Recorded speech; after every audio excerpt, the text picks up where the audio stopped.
नमस्कार, मैं हूं गरिमा वाजपेयी और आप देख रहे हैं के न्यूज का खास कार्यक्रम देवभूमि का दंगल। और आज देवभूमि के दंगल में हम बात करेंगे बेरोजगारी की दर, महंगा गैस सिलेंडर को लेकर।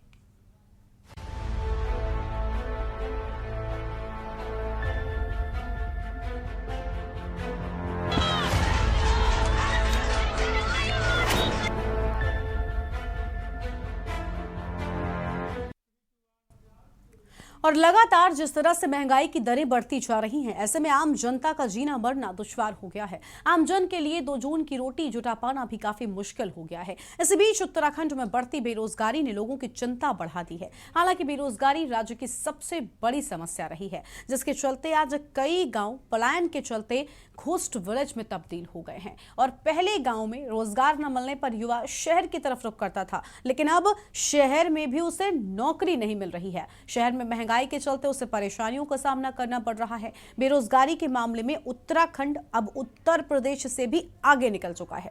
मौजूदा वक्त में उत्तर प्रदेश की बेरोजगारी दर 2.9 है, जबकि उत्तराखंड की 5.3 हो गई है। ऐसे में प्रदेश में कई बार रोजगार मेले भी लगाए गए हैं, जिनमें से महज 13% लोगों को ही रोजगार मिल पाया है। तो वहीं महंगाई से राहत देने के लिए कैबिनेट में मुख्यमंत्री पुष्कर सिंह धामी ने भाजपा द्वारा किए गए वादे आगे बढ़ाने का काम किया। अब गरीब परिवारों को साल में 3 मुफ्त गैस सिलेंडर उपलब्ध होंगे, बशर्ते उनके पास अंत्योदय राशन कार्ड होना चाहिए। बढ़ती महंगाई, बढ़ती बेरोजगारी दर के बीच सरकार की योजनाएं आम जन को कितनी राहत देने का काम कर रही हैं, आज इसी को लेकर विस्तार से बातचीत करने वाले हैं। लेकिन उससे पहले एक नजर डालिए हमारे इस खास रिपोर्ट पर।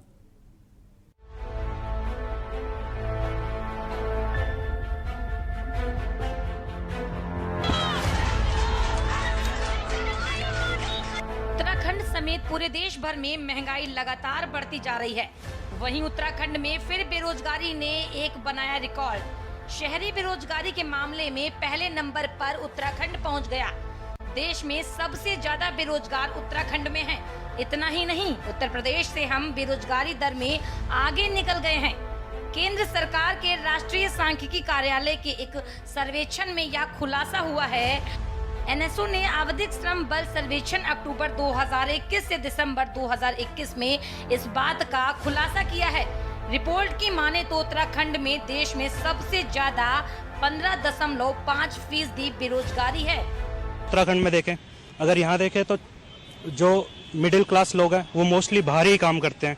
ठीक है, तो बाहर काम करने वाले लोगों को अब ट्रैवल करना पड़ता है। उसके कई चीज़ें हैं, गाँव वाले लोग उतना अफोर्ड नहीं कर सकते जितना लोग उतना मिडिल क्लास वाले अफोर्ड कर सकते, उतना हमारे यहाँ उत्तराखंड उतना मिडिल क्लास भी अफोर्ड नहीं कर सकता है। देखा जाए तो यहाँ पे अगर आप बात करें बेरोजगारी की, तो बेरोजगारी में भी उत्तराखंड बहुत बुरा हाल है। बेरोजगारी में एक पढ़ा लिखा लोग आदमी भी यहाँ मतलब मोस्टली बाहर ही काम करते हैं, चाहे पढ़ा लिखा हो चाहे कैसा भी आदमी हो। क्योंकि क्या है, यहाँ अगर सरकारी नौकरी की बात करें तो अभी हमने हाल ही में देखा कि जो 2017 के जितने भी फॉरेस्ट गार्ड के एग्ज़ाम थे वो 2021 में कंप्लीट हो रहे हैं।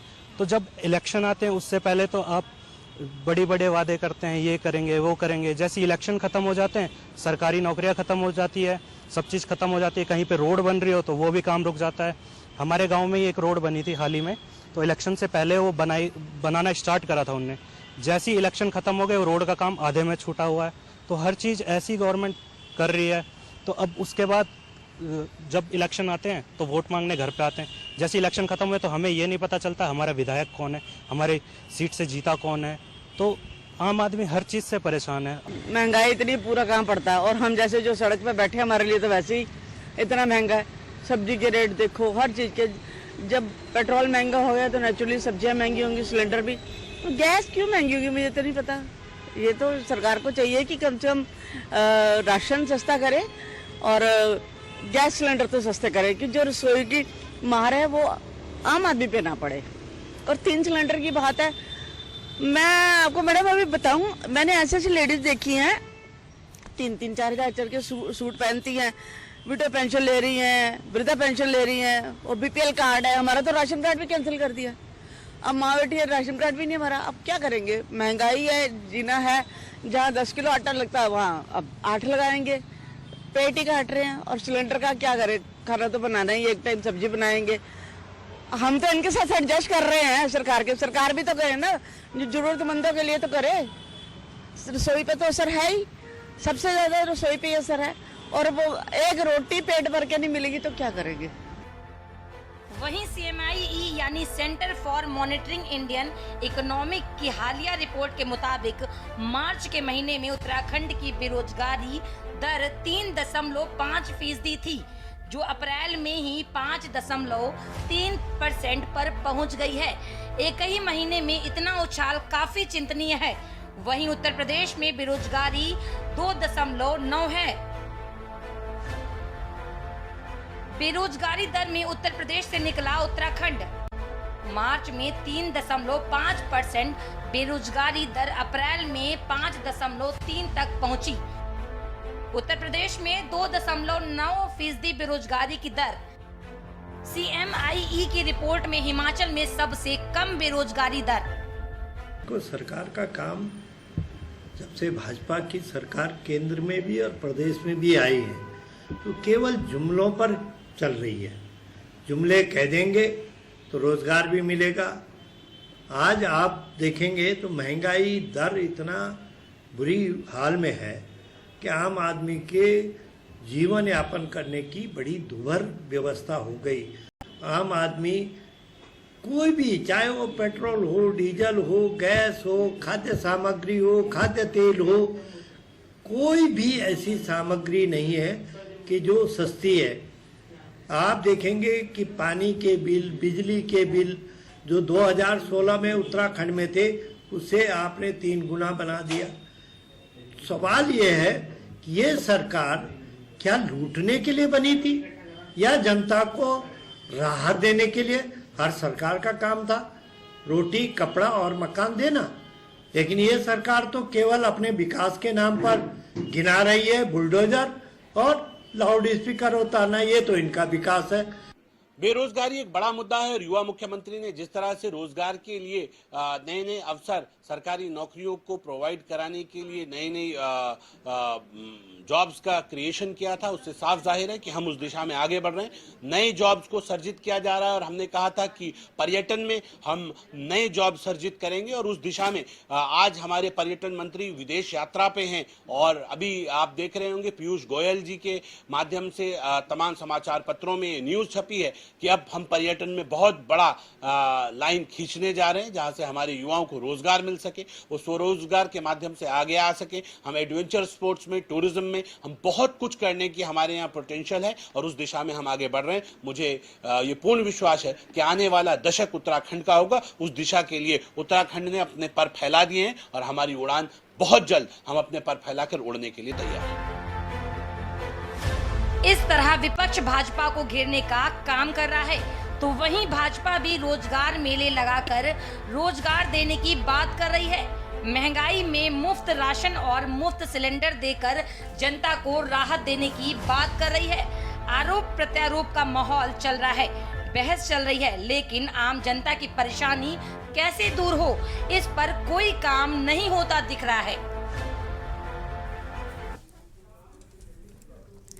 तो आज देवभूमि के दंगल में इसी बढ़ती महंगाई दर को लेकर विस्तार से बातचीत करने वाले हैं और इसी पर विस्तार से बातचीत करने के लिए आज हमारे साथ में मेहमानों का खास पैनल भी जुड़ चुका है। सबसे पहले उनसे रूबरू करवाते हैं आपको। हमारे साथ में कुंवर जपेंद्र सिंह जी हैं, भारतीय जनता पार्टी के प्रवक्ता हैं, और आरपी रतूड़ी साहब हमारे साथ में वरिष्ठ नेता हैं, कांग्रेस पार्टी की ओर से जुड़ चुके हैं, और साथ ही हेमा भंडारी जी आम आदमी पार्टी के प्रदेश प्रवक्ता हैं, और बॉबी पवार देवभूमि बेरोजगार संघ के अध्यक्ष हैं, और नरेंद्र सेठी जी आज हमारे साथ में जुड़े हुए हैं, वरिष्ठ पत्रकार हैं। आप सभी मेहमानों का हमारी आज की इस चर्चा में बहुत बहुत स्वागत है। शुरुआत करते हैं भारतीय जनता पार्टी के साथ में। भारतीय जनता पार्टी से हमारे साथ जपेंद्र जी हैं। जपेंद्र जी, खाने का तेल, गाड़ी का तेल और सब्जी, हर एक चीज महंगी है। बचा था पकाने वाली गैस, वो और महंगी होती चली जा रही है। जनता का कितना तेल निकालेंगे आप?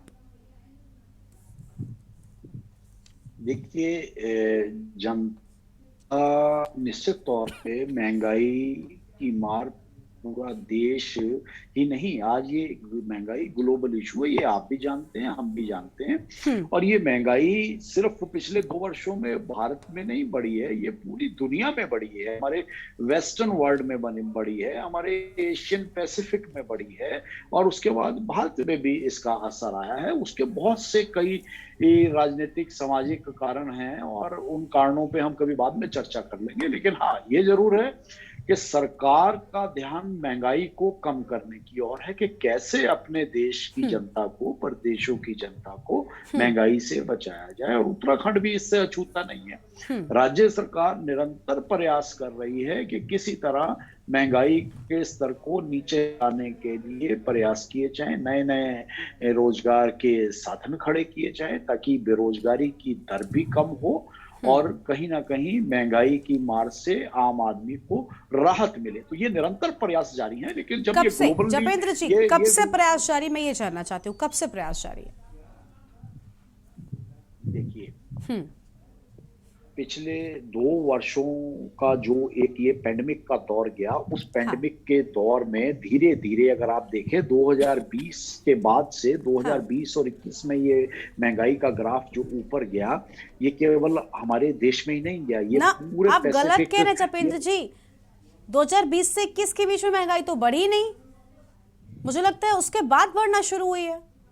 अभी चुनाव हुए, मुझे लगता है सबसे ज्यादा महंगाई तो उसके बाद से बढ़ी है, और इस बात से सभी तक वो रखेंगे, इस बात को मुझे लगता है सभी लोग मानेंगे, क्योंकि 20 से 21 के बीच में तो कोरोना था, और उस दौरान महंगाई कुछ बहुत अलग से नहीं हो रही थी। उस दौरान तो सरकार ध्यान भी दे रही थी कि कोई चीजें जो दाम है उससे बढ़कर दुकानदार ना बेचने लगे। सरकार ने फ्री राशन दिया, सरकार ने फ्री सुविधाएं दी, हाँ। इसलिए आम जनमानस के ऊपर उसका बोझ नहीं पड़ा। अच्छा। लेकिन जो ग्लोबली जो इशू होता है, आप क्या भारत में अगर आप डेटा उठा के देखें तो क्या ये महंगाई भारत में बढ़ी है? पूरी दुनिया में बढ़ी है। लेकिन हर जगह सरकारें अपने देशवासियों की मदद कर रही थी, उन्हें राहत देने का काम कर रही थी। तो हाँ। निश्चित तौर पर वो राज्य सरकारों के और केंद्र सरकार के ऊपर वो बोझ पड़ा, आम जनता उससे अछूती नहीं। ठीक है।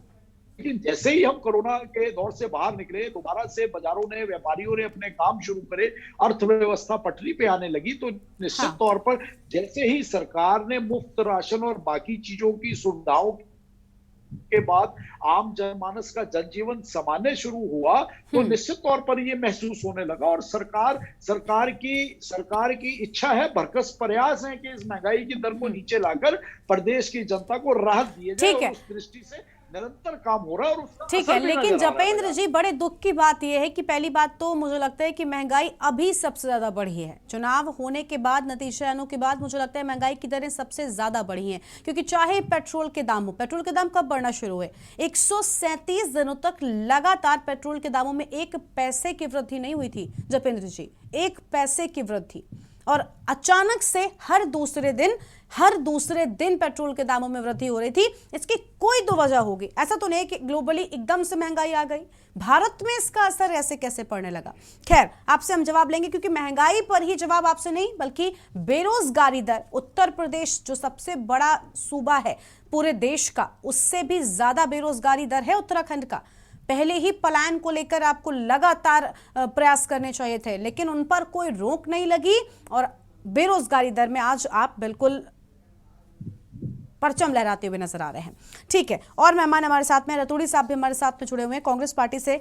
रतूड़ी साहब, मुझे बड़े दुख के साथ आज ये कनेक्शन निकालना पड़ रहा है, क्योंकि नजर आ रहा है, आज जपेंद्र जी ने जैसे अभी छेड़ ही दिया कि महंगाई 20 से 21 के बीच में बढ़ी, तो मुझे तो लग रहा है कि 21 के बाद से बढ़ना शुरू हुई महंगाई का दर, अचानक से अभी बढ़नी शुरू हो गई है। क्या इस महंगाई का कनेक्शन, बढ़ती महंगाई का कनेक्शन आपको चुनाव से नजर आता है? देखिए गरिमा जी, हाँ, अभी कुंवर जपेंद्र साहब आम उत्तर हिंदुस्तानियों की भाषा नहीं बोल रहे थे, केवल भाजपा की भाषा बोल रहे थे। अगर आम हिंदुस्तानियों की नजर से देखते तो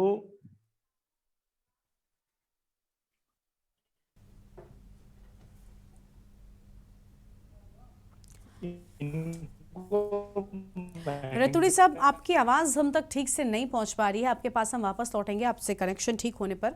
हेमा भंडारी जी हमारे साथ में जुड़ी हुई आम आदमी पार्टी के प्रदेश प्रवक्ता हैं। हेमा जी, आप सुन रही थी यहाँ पर अभी जपेंद्र जी को।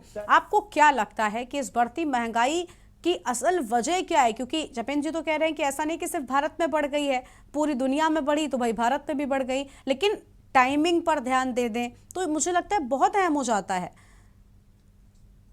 देखिए गरिमा जी, लगातार पहले ही देश जो है कोरोना काल से गुजर रहा था। 2 साल तक कोरोना काल चलता रहा, उसमें इतनी मंदी आई और अब ये महंगाई ने जो कमर तोड़ रखी है। जब 2014 में भाजपा की सरकार बनी थी तो मोदी जी ने ये कहा था कि बहुत हुई महंगाई की मार, अब की बार मोदी सरकार, और आज जनता कह रही है कि बहुत हुई महंगाई की मार, बस करो मोदी सरकार। हाँ। तो ये बड़े बड़े वादे लेके और बड़े बड़े उस समय सिलेंडर ले लेके कि गैस के दाम बढ़ गए हैं। स्मृति ईरानी जी सड़कों पे आया करती थी, आज तो वो नजर ही नहीं आ रही है कहीं।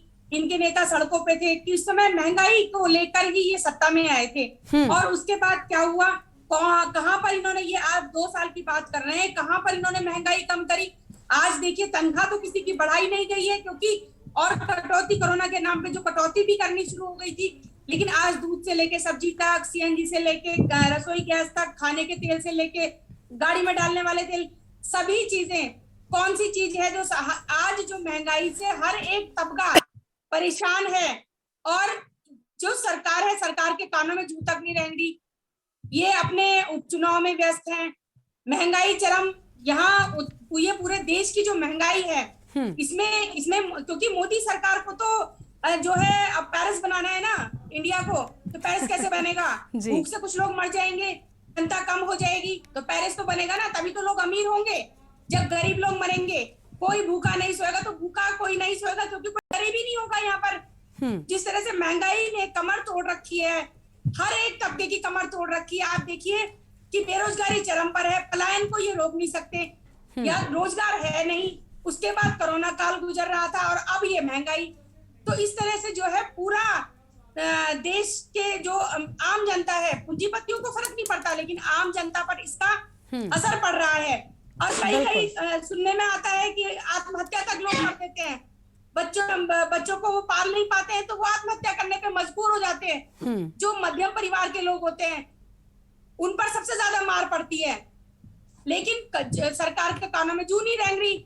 बड़े बड़े वादे करके आए थे और आज जपेंद्र जी बात कर रहे हैं कि नहीं अब हम ये बढ़ावा देंगे। क्या बढ़ावा देंगे? पर्यटन को। पर्यटन का हाल देखो ना यहाँ पर आकर। मैं और मेरी टीम तो खुद गई थी यात्रा पे ये देखने के लिए कि बड़े बड़े वादे करने वाले ये क्या क्या काम कर रहे हैं। और हमने पोल खोल के भी रख दी इनकी कि क्या क्या इन्होंने किया हुआ है। तो ये भाजपा की भाषा बोल रहे हैं, इन्हें आम जनता की भाषा नहीं बोल रहे हैं। इनको ये दिखाई नहीं दे रहा है कि किस तरह से आम जनता महंगाई के नाम पे जो है उनका वो किया जा रहा है, उनके ऊपर मार पड़ रही है। तो बैठ के बातें नहीं होती हैं कि हाँ हमने ये कर दिया, हम ये बढ़ावा करेंगे, हम ये रोजगार देंगे। पहले महंगाई तो कम कर दो। ठीक है, यानी आपको भी लगता है कि महंगाई और बेरोजगारी पर लगाम जो है वो अब तक लग नहीं पा रही है। ठीक है, रतूड़ी साहब हमारे साथ एक बार फिर से जुड़ चुके हैं। रतूड़ी साहब, आपकी आवाज आ रही है? आप तक पहुंच रही है हमारी आवाज? जी जी जी जी। रतूड़ी साहब, अभी आप कुछ कह रहे थे, आपका कनेक्शन टूट गया था, कंटिन्यू कर सकते हैं आप।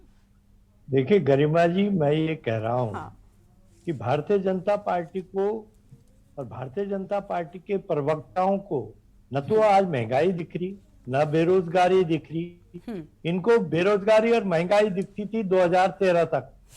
अब इनको इतना प्रेम क्यों हो गया महंगाई से, अब ये समझ में हमारे परे है कि आखिर जो सिलेंडर लेके उठ करके और बूथ पर खड़े होकर के वोट मांगा करते थे और पिपली का एक गाना भी गाते थे कि महंगाई डायन खाए जात है। तो आज तो महंगाई डायन इनकी बहुत सुंदर दोस्त हो गई। आज तो बड़ी लगाव हो गया, वो बड़ी प्रेमिका बन गई इनकी।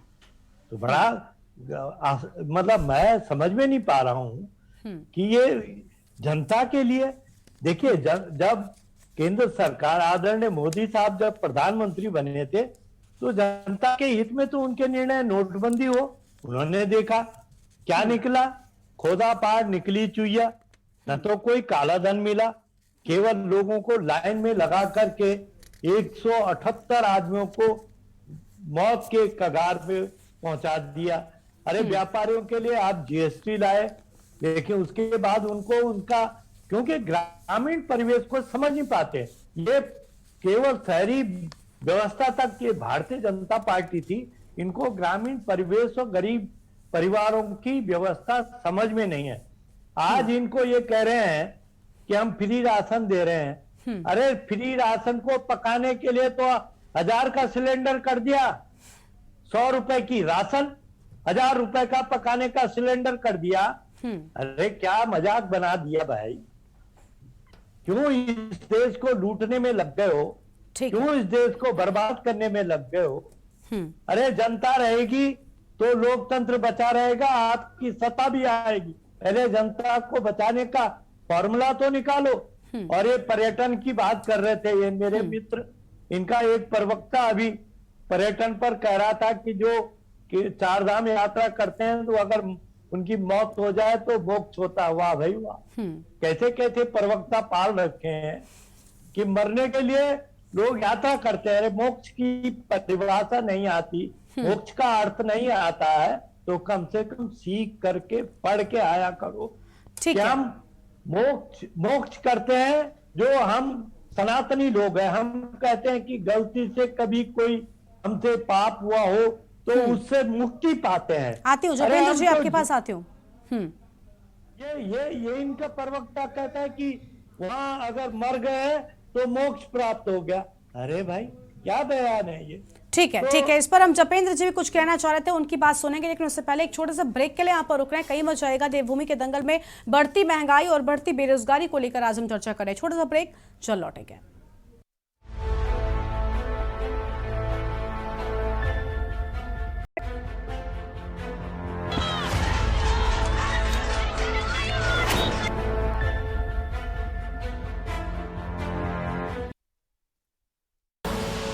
आप देख रहे हैं के न्यूज, खबरों का सारथी।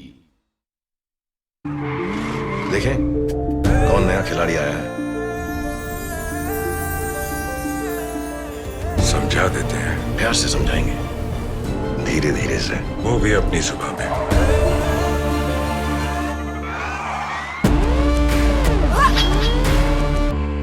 ये तो अपनी जुबान है। जुबान एक हो तो दिल भी एक होने चाहिए। विमल बोलो जुबान केसरी। आप देख रहे हैं के न्यूज, खबरों का सारथी।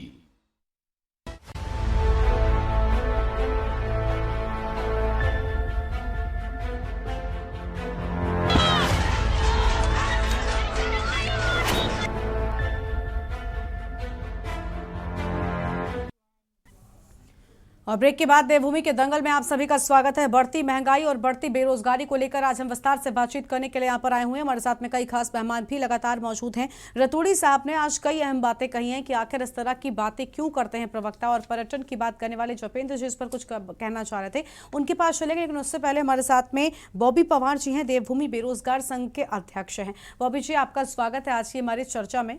लेकिन बॉबी जी, मुझे लगता है अब आपका जो संघ है ये बड़ा मजबूत होता जा रहा होगा, क्योंकि उत्तराखंड का जो बेरोजगारी दर है ये भी बहुत ज्यादा बढ़ता जा रहा है। आपके यहाँ पर लोगों की संख्या बढ़ती जा रही होगी। क्या लगता है आपको, क्यों आखिर बेरोजगारी का निदान नहीं होता? क्यों आखिर इस समस्या पर सरकारें ध्यान नहीं देती?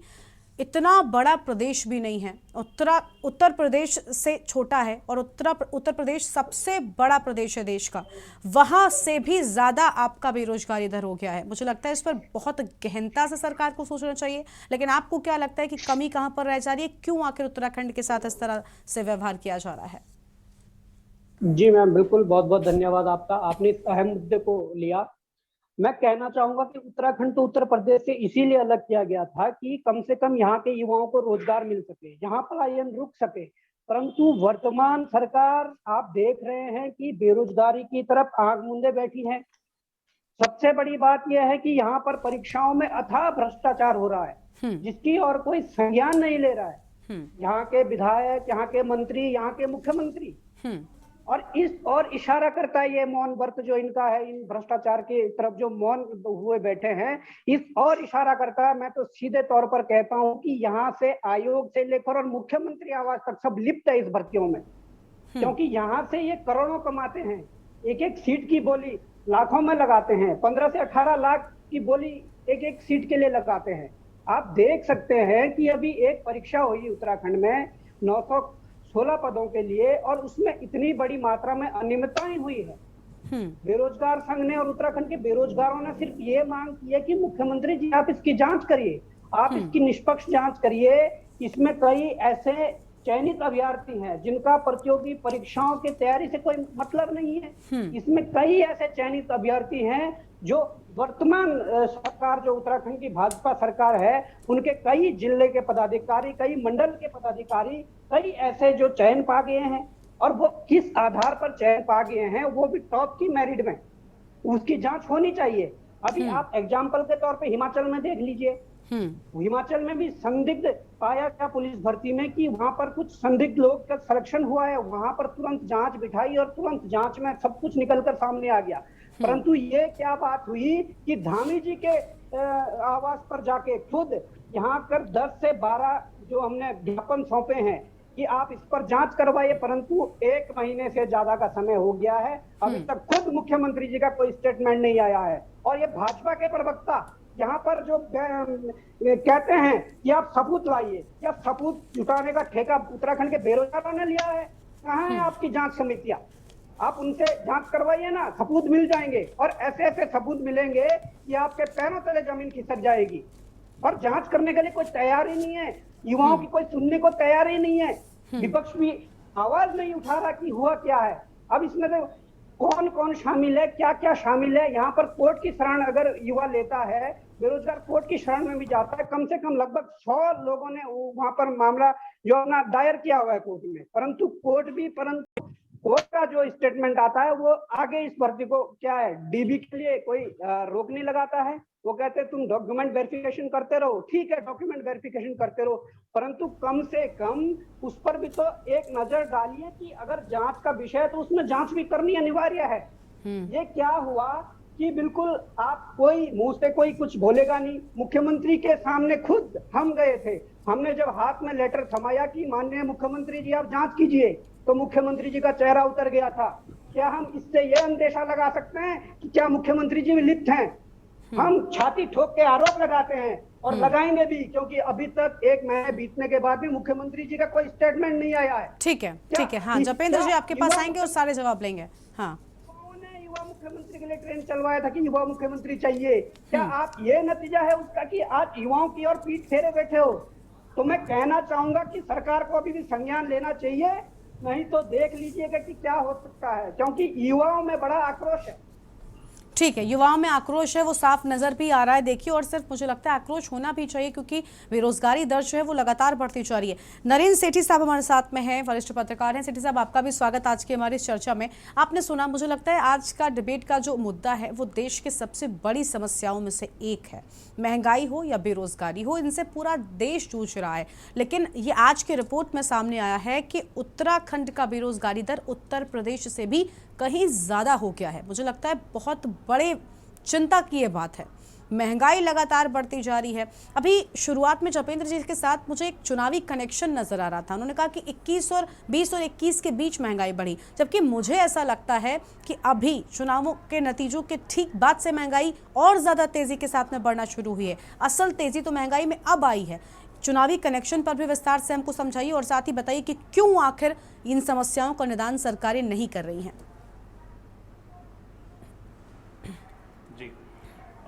गरिमा, देखिए, मैं आपके साथ बिल्कुल तथ्यात्मक तौर पर कुछ साझा करूंगा तथ्य, और आप भी इस बात से सहमत होंगे कि महंगाई का मूल कारण क्या है और बेरोजगारी का मूल कारण क्या है। देखिए, ये प्रदेश उत्तर प्रदेश से अलग होकर बना उत्तराखंड, इसमें कोई दो राय नहीं है। और जब बना था उस समय यहाँ की बेरोजगारी दर कम थी और उत्तर प्रदेश की ज्यादा थी। आज उत्तर प्रदेश की बेरोजगारी दर नीचे आ गई है, हम ऊपर चले गए हैं। उसका कारण यह है कि इसका सीधा सीधा सा कारण मेरे को लगता है पैनल में बाकी किसी वक्ता ने प्रकाश नहीं डाला।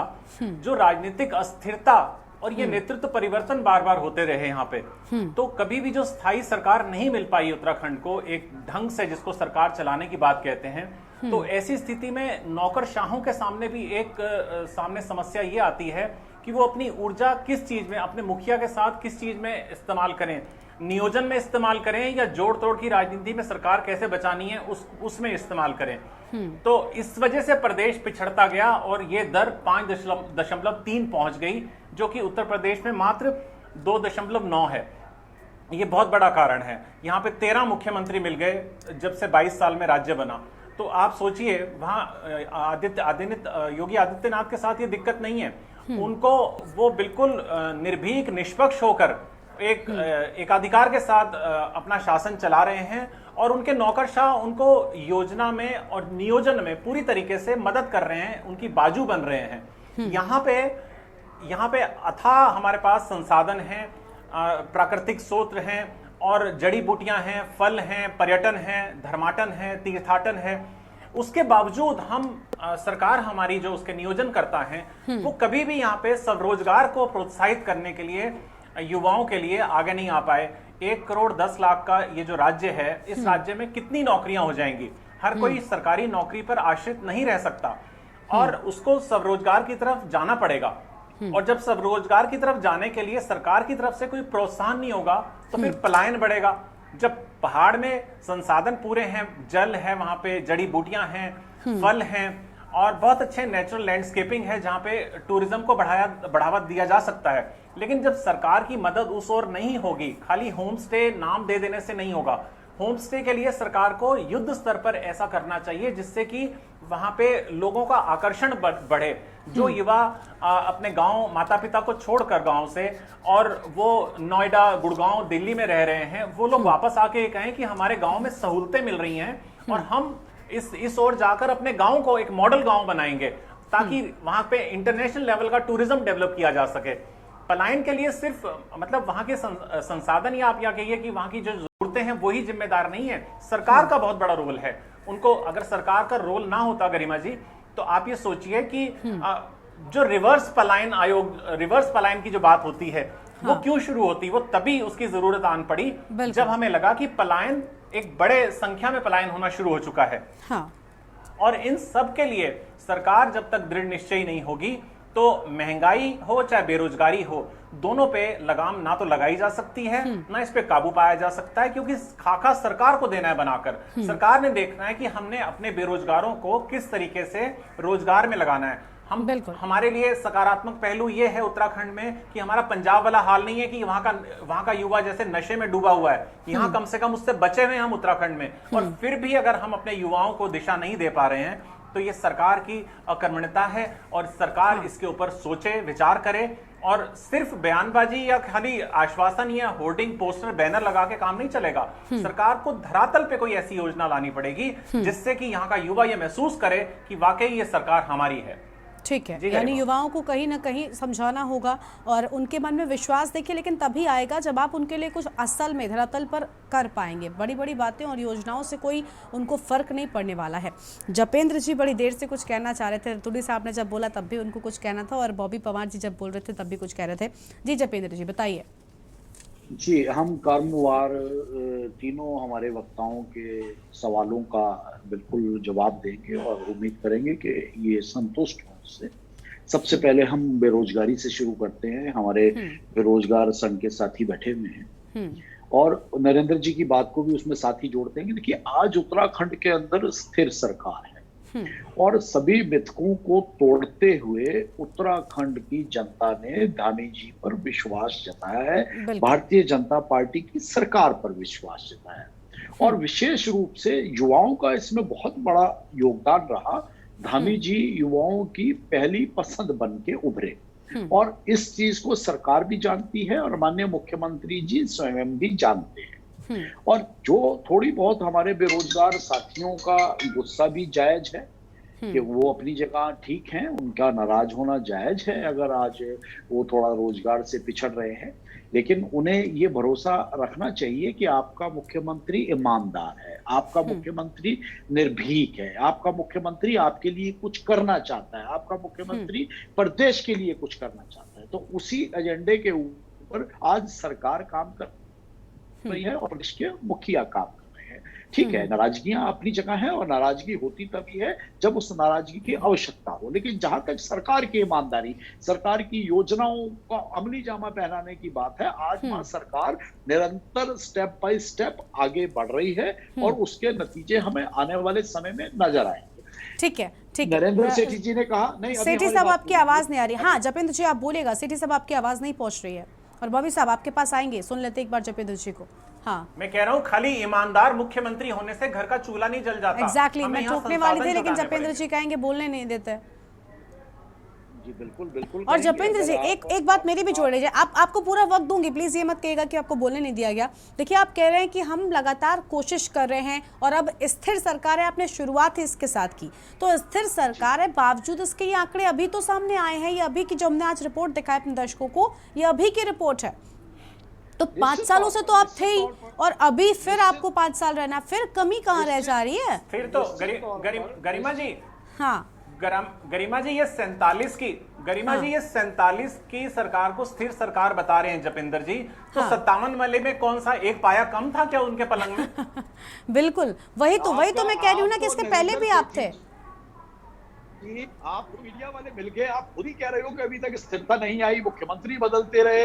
अरे भाई हम आप ही की बात को आगे बढ़ा रहे हैं। यानी आप ये मान रहे हैं कि अभी तक स्थिरता नहीं थी। आज आप भी कह दीजिए, मीडिया वाले तो कहते आए लेकिन आज आप ऑफिशियल न्यूज पर कह दीजिए ये बात, कह दीजिए ये बात। यानी मीठा मीठा गप गप कड़वा कड़वा तू तू, मीठा मीठा गप गप कड़वा कड़वा तू तू। हम कहें तो आपको समस्या होती है, लेकिन जब मौका आ पड़े तो आपको खुद कहने में ये बात समस्या नहीं है। आप तो कह रहे हैं ना, राजनीति आज उत्तराखंड की राजनीति में इतना बड़ा परिवर्तन हुआ है, प्रदेश की जनता ने सभी मिथकों को अरे क्या परिवर्तन हुआ है इसके पहले? जपेंद्र जी क्या परिवर्तन हुआ इसके पहले? आपके पास 57 थी, अभी 47 हो गई। आप पर पहले और ज्यादा भरोसा करते थे, अब जनता का भरोसा कम हो गया, लेकिन फिर भी आप पर सबसे ज्यादा है। आपने उत्तराखंड की जनता को क्या दिया? 5 सालों से कोई और था, कांग्रेस बैठी थी जिस पर आप आरोप लगाते थे। इस चैलेंज को स्वीकार करा है। कौन से चैलेंज को स्वीकार किया? सरकार ने इस चैलेंज को स्वीकार करा है कि हमें जो प्रदेश के अंदर जो कमियां हैं, चाहे वो बेरोजगारी की दर को लेके है, रोजगार बढ़ाने की दर को लेके है, विकास के पथ पर आगे जाने की दर को है, टूरिज्म को बढ़ाने के लिए जो योजनाएं बनाने ऊपर आज ईमानदारी से काम हो रहा है। आज क्यों हो रहा है? आज ये हालत क्यों हुई? मैंने पहले भी जब आपने अपने जवाब में शुरुआत पहले मैंने आपसे ही की, आपने जवाब दिया तो मैंने आपसे सबसे पहले यही सवाल किया था कि कब से प्रयास कर रहे हैं? आपने कहा प्रयास कर रहे हैं, मैंने कहा कब से कर रहे हैं? क्योंकि भाई आप ही थे, आप ही हैं और 5 साल आप ही रहने वाले हैं और आप लगातार 5 सालों तक मेरी डिबेट में यही बात कहने वाले कि हम प्रयास कर रहे हैं। धामी जी को चुनाव से पहले मात्र 3-3.5 महीने मिले। अरे तो धामी जी अभी आप धामी जी क्यों कह रहे हैं? आप तो ये कहते हैं ना भारतीय जनता पार्टी के नेतृत्व में हमने ये किया, मोदी जी के नेतृत्व में हमने ये किया। धामी जी के पहले त्रिवेंद्र जी थे, तीरथ जी थे, वो कहीं बाहर से आए थे, कोई और लेकर आया था। आज आप लोग सोच के बैठे हुए हैं कि सरकार के अच्छे कामों की भी आप आलोचना करेंगे और मैंने आप एक काम बताइए जिस पर मैंने ये कहा हो कि आपने एक काम गलत किया। आप एक काम बताइए, ये गलत बात है जपेंद्र जी, ये गलत बात है। मैंने आप बताइए आपकी कौन सी योजना की आलोचना आज यहाँ पर बैठकर कर दी? मैं महंगाई पर सिर्फ सवाल आपसे सबसे ज्यादा करूंगी और बेरोजगारी पर भी आपसे ही करूंगी क्योंकि सत्ता में आप बैठे हैं। हमने सहर्ष स्वीकारा कि प्रदेश के युवाओं का गुस्सा जायज है। हम निरंतर उस दिशा में आगे बढ़ रहे हैं कि आने वाले समय में बेरोजगारी दर बिल्कुल खत्म हो उत्तराखंड के अंदर। और ये प्रण है भारतीय जनता पार्टी की सरकार का, मुख्यमंत्री का, कि 25वीं वर्षगांठ से पहले बड़े आसान जपेंद्र जी, बड़े आसान जवाब होते हैं ये। बस ये कह देना कि मैं कोशिश कर रहा हूं, ये कह देने भर से नहीं होता। सवाल तो यही है, मेरी समझ मैं यही आपसे बार बार दोहरा रही हूं। सेठी जी कुछ कह रहे हैं, उनको भी जोड़ लेते हैं। हाँ सेठी साहब, 2000 गरिमा जी 2020 में भी यही कहा था इन्होंने कि हम प्रदेश के बेरोजगारों के लिए उनकी बेरोजगारी दर कम करने के लिए हम प्रयासरत हैं और भरसक प्रयासरत हैं, और वो 2.9 से बढ़कर 5.3 हो गई। बिल्कुल, तो कितना अच्छा प्रयास था। बस यही, इसी पर मुझे जवाब चाहिए। आप कह रहे हैं कि प्रयास आप कर भी रहे थे, अभी भी कर रहे हैं।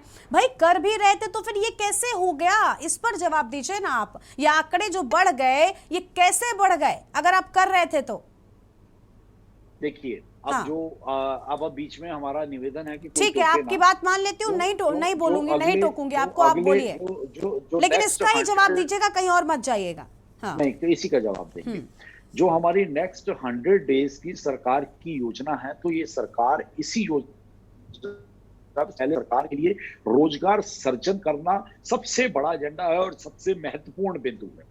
बेरोजगारी दर को कम करके युवाओं को रोजगार से जोड़कर युवाओं के भरोसे को कायम रखना और युवाओं के माध्यम से प्रदेश को ये संदेश देना कि सरकार अच्छे काम करने में सक्षम है और सरकार देश के और प्रदेश के अंदर इंफ्रास्ट्रक्चर और बेरोजगारी की दर को कम करने के लिए इंफ्रास्ट्रक्चर को बढ़ाकर रोजगार के साधन सुलभ कराने की दृष्टि में निरंतर आगे बढ़ रही है और कामयाबी से आगे बढ़ रही है। अगले 100 दिन की सरकार की सबसे पहली ये योजना है जिसका असर आपको आने वाले 3 महीने में नजर आ जाए। ठीक है, यानी आप आज ये बात ऑफिशियली कह रहे हैं ना कि 3 महीने, मैंने आपको नहीं टोका, लेकिन 3 महीने में आपको लगता है ठीक है। बॉबी साहब को अभी इसी पर जोड़ते, बॉबी साहब ये कह रहे हैं 100 दिनों का हमको वक्त दे दीजिए, हम सबको सुधार देंगे, रामराज जला देंगे उत्तराखंड में भी। नहीं, राम राज्य कब आएगा जब परेशान युवा अभी है। अभी की अगर मैं भर्ती की बात करूं तो 1 महीने से ज्यादा का समय हो गया, अभी तक कोई स्टेटमेंट नहीं आया। सबसे बड़ी बात यह है, प्रदेश के मुखिया हैं, कम से कम 10 ज्ञापन जा चुके हैं अभी तक कौन सी ईमानदारी की बात कर रहे हैं आप? अगर ईमानदार होते तो कोई युवाओं के पक्ष में कोई स्टेटमेंट देते, आयोग में बैठे अधिकारियों की जांच करवाते जिनके कार्यकाल के दौरान कई परीक्षाएं भ्रष्टाचार की भेंट चढ़ी है, और होता कि यहाँ पर जो गलत चयन प्रक्रिया से चयनित हुए हैं उनकी आप जांच करवाते, परंतु हुआ तो कुछ नहीं। तो हम कैसे मान ले कि ईमानदार है? ठीक है, ईमानदारी तो दिख नहीं रही ना, ईमानदारी दिख नहीं रही है। बात कर रहे हो आप 100 दिन की, 100 दिन में क्या, जब 100 दिन तब या जब तक वो कूड़ा कचरा भी आप विभागों के अंदर भेज दोगे। उत्तराखंड में सबसे बड़ी समस्या ये है कि यहाँ के विभागों में जो यहाँ से कूड़ा कचरा जा रहा है ना, जो यहाँ से आप पैसों लेकर जिनको अंदर भेज रहे हो, वो कूड़ा कचरा अंदर विभागों को खोखला कर रहा है। इस बात को ध्यान देने योग्य है ये बात, और इस बात को समझना पड़ेगा। ठीक है, यानी आपको विश्वास नहीं है। देखिए जगपेंद्र जी, आपकी जो कार्यशैली पिछले उसमें रही कार्यकाल में, इसके चलते आज आपके ही प्रदेश के युवा पर विश्वास नहीं कर पा रहे हैं। आपने खुलकर आज कह दिया कि 100 दिनों का वक्त हमको दे दीजिए। मैं तो कह रही हूँ चलिए ठीक है, अच्छी बात है, बीजेपी ने कम से कम कबूल कर लिया कि 100 दिनों का वक्त। हालांकि मेरे सवाल का जवाब आपने भी नहीं दिया था कि अब तक जो हुआ वो क्यों हुआ, इस पर भी तुम आपसे सवाल करेंगे ना। खैर कोई बात नहीं। कांग्रेस पार्टी से रतुड़ी साहब है। रतुड़ी साहब, 100 दिनों वाली बात पर आपको विश्वास है कि 100 दिनों में ये सुधार देंगे हालात? 100 दिनों में जो बेरोजगारी दर इतना पहुंच गया, इसमें कुछ कमी ला देंगे हो सकता है? गरिमा जी, इन पर भरोसा कैसे करेंगे? अरे पहले भी 100 दिन में तो लोकायुक्त ला रहे थे, आज तो ये 6ठे साल में प्रवेश कर गए, आज तक नहीं आए। प्रधानमंत्री 2 करोड़ लोगों को प्रतिवर्ष रोजगार दे रहे थे, प्रत्येक खाते में 15 लाख दे रहे थे, वो आज तक नहीं आए। इन पर भरोसा आखिर युवा करे क्यों? सवाल ये है कि तो इनके अपने 2017 के संकल्प को आप देखें, इनका जो दृष्टि पत्र था, और इस समय के चुनाव का भी अगर 9 संकल्प को पढ़े, इनके संकल्प में कहीं भी नागरिक संहिता का उल्लेख था कहीं? जो सबसे पहले कैबिनेट में था, कैबिनेट में कहा था कि पहली कैबिनेट में जो 20,000 पद रिक्त हैं और सरकार के पास वो पद हैं, उनको भरने का काम करेंगे। आज वो 100 दिन से आगे बढ़ गए हैं, तो इनका हाल ये है कि पर्यटन मंत्री विदेश में मस्त है, मुख्यमंत्री चुनाव में व्यस्त है, और सरकार आज ये जनता आत्मनिर्भर है, अपनी आत्मा पर निर्भर है। ये इनका फॉर्मूला है। इनको न महंगाई से कोई लेना है, न बेरोजगारी से लेना है। इन्हें तो पुरानी कहावत कहा करते थे बुजुर्ग कि मिले यूं तो करे क्यों, अरे जाति वर्ग धर्म में लड़ाओ और वोट पाओ। इनको इनके विकास की योजना, गरिमा मैं बताऊं कि आप बताएं कि पहले गिनते थे सरकार की योजनाएं कि इतने स्कूल खुल गए, इतने अस्पताल खुल गए। आज की सरकार, भाजपा की सरकार की अगर उपलब्धि आप गिनाएंगे तो इतने लाउड स्पीकर उतार दिए, इतने बुलडोजर भेज दिए, ये इनकी उपलब्धता है। तो जिनके संकल्प में केवल लाउड स्पीकर उतारना और केवल बुलडोजर भेजना जिनका सिद्धांत बन गया हो, वो जनता के प्रति क्यों उत्तरदायी होंगे? ठीक है, यानी इनका ध्यान, आपका कहने का मतलब है, कहीं और खुद है और साथ ही साथ जनता का भी ये ध्यान कहीं और भटकाना चाहते हैं ताकि महंगाई और बेरोजगारी पर तो बात ही ना हो सके। इस पर हम बात करेंगे। हाँ, जवाब लेंगे जपेंद्र जी, लेकिन हेमा जी जुड़ी हुई हैं, उनकी भी प्रतिक्रिया जान लेते हैं। हेमा जी, अभी सुन रही थी आप यहाँ पर, जपेंद्र जी ने कहा कि 100 दिनों में तस्वीर बदल जाएगी, युवाओं को कहीं ना कहीं भरोसा होगा, बेरोजगारी जो है वो हो जाएगी। महंगाई पर कुछ नहीं बहुत बड़ा बोला उन्होंने, लेकिन चलिए बेरोजगारी पर ही उनके जवाब को अगर हम ले लें, 100 दिनों से आपको उम्मीद है कुछ बदलने वाला है?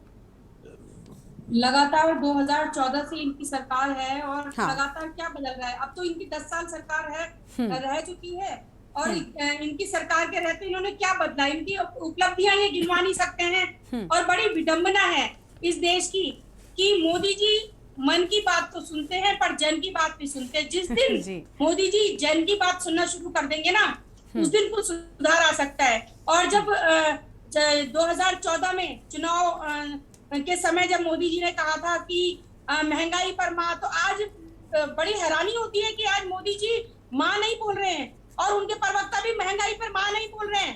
इधर उधर बातों को घुमा तो रहे हैं, लेकिन महंगाई की माँ बोलने को तैयार नहीं है, क्योंकि इनको सिर्फ घुमाना आता है। ये महंगाई पर कुछ बोल नहीं सकते।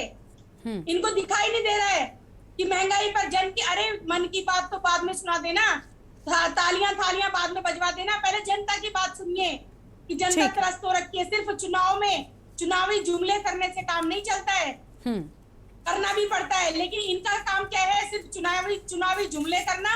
आज आप यहाँ पर 2 साल कोरोना के बाद जो है यहाँ चारधाम यात्रा शुरू हुई है, यहाँ देखिए जरा क्या स्थिति है। क्योंकि आपने मुख्यमंत्री जी तो उपचुनाव में व्यस्त हो गए और पर्यटन मंत्री जो है अपना दुबई घूम रहे हैं। और यहाँ पर क्या है, यहाँ पर श्रद्धालु जो जा रहे हैं उनके लिए जो बड़ी बड़ी मशीनें लगाई हुई है, इन्होंने बताते हैं ये बात।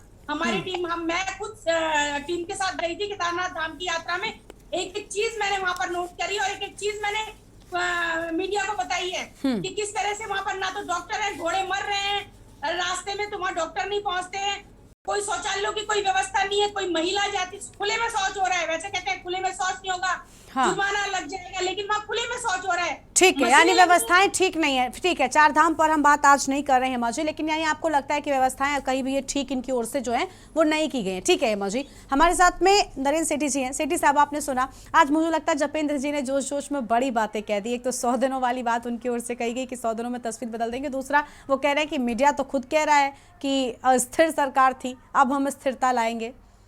क्या लगता है आपको कि अब ये जो स्थिर सरकार वाली बात कर रहे हैं, इस स्थिर सरकार में युवाओं का कुछ होगा, जनता का कुछ होगा?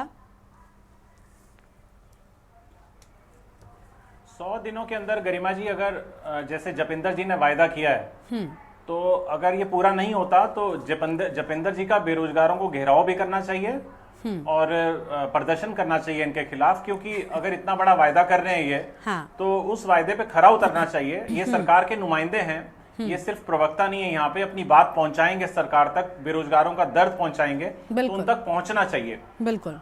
हम बात करते हैं गरिमा, जो महंगाई की बात चल रही है, जब भी कभी आप देखिए कि कोई चीज विकराल रूप धारण कर लेती है, चाहे वो महंगाई हो या बीमारी हो, तो उसके ऊपर एक हमें शिकंजा कसना पड़ता है, उसके ऊपर इमरजेंसी लगानी पड़ती है। जैसे कोविड फैला जिस समय, तो लॉकडाउन लगाना पड़ा। 1975 में जिस समय महंगाई और उससे अस्थिरता बहुत फैली, तो इंदिरा गांधी को इमरजेंसी लगानी पड़ी, और इमरजेंसी के दौरान कुछ ज्यादतियां भी हुई, कुछ अच्छे काम भी हुए। तो इसी तरीके से आज जो महंगाई बेकाबू है, मुझे लगता है कि जो ज्यादातर जो जमाखोरी का वर्ग है वो भाजपा समर्थक भी है, तो उनको चाहिए कि इसके ऊपर आपातकाल घोषित करें महंगाई के ऊपर, जिससे आम जन को राहत मिल सके और आम जन को यह महसूस हो कि वास्तव में जो सरकार है वो जनता की हितैषी है।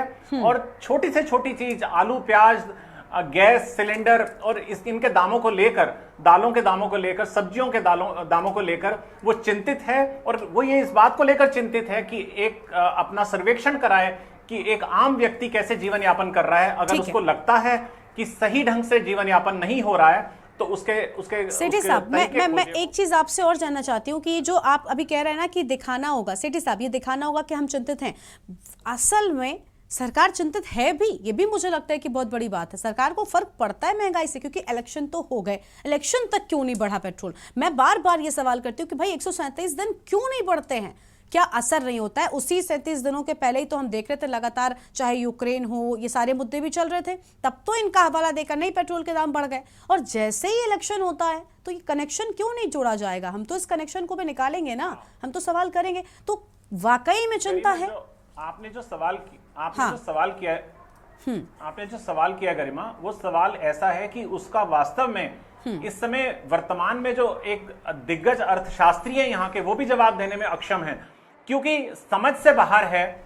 आप ये देखिए कि जो दोहरे मापदंड हैं हमारे देश में क्या है कि हम पेट्रोल 103 रुपए लीटर, हमारा पेट्रोल जो है 103 रुपए लीटर है यहाँ पे, और भारत पेट्रोलियम प्रोडक्ट्स का जो निर्यात कर रहा है वो 32 से लेकर 38 रुपए लीटर श्रीलंका को, नेपाल को, भूटान को, मालदीव्स को कर रहा है।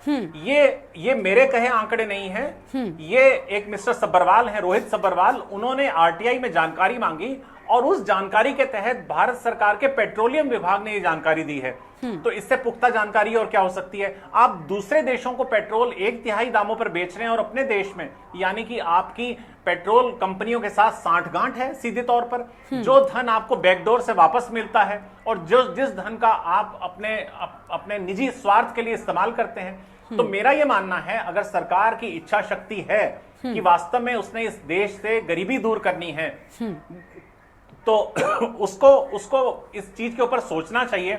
गरीबी दूर करनी है, गरीब को दूर नहीं करना। आप ये मत सोचिए कि अमीरों का देश बना के छोड़ दें, कि सिर्फ वाहन वही रखे जो 125 रुपए लीटर पेट्रोल अफोर्ड कर सकता है।